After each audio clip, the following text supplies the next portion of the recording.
দুখীয়া ছাত্ৰ ছাত্ৰীসকলৰ বাবে এক ভাল খবৰ আহি পৰিছে। দুখীয়া ছাত্ৰ ছাত্ৰীক চৰকাৰে পঢ়িবলৈ দিব টকা। অহা 31 মাৰ্চৰ ভিতৰত প্ৰদান কৰা হ'ব এই ছাত্ৰবৃত্তি। ইতিমধ্যে হিমন্ত চৰকাৰে ঘোষণা কৰিছে এই বিশেষ জাননী।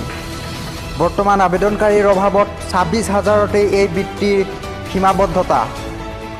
ইয়াৰ বাবে বিধায়ক মন্ত্ৰী চন্দ্ৰমোহন পাটোৱাৰীৰ সৈতে আলোচনা কৰাৰ পৰামৰ্শ মুখ্যমন্ত্ৰী ডক্টৰ হিমন্ত বিশ্ব শৰ্মাৰ।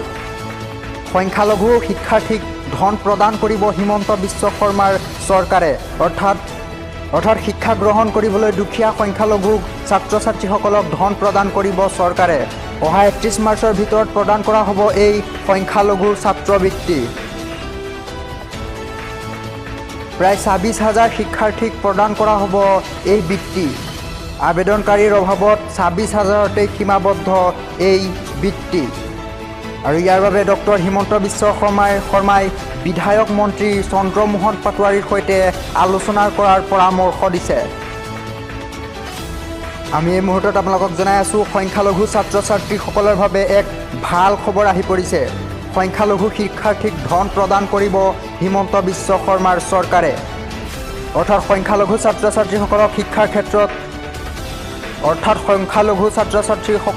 শিক্ষাৰ ক্ষেত্ৰত আৰু দুখোজ আগুৱাই যাবৰ বাবে এই বৃত্তি প্ৰদান কৰিব হিমন্ত বিশ্ব শৰ্মাৰ চৰকাৰে।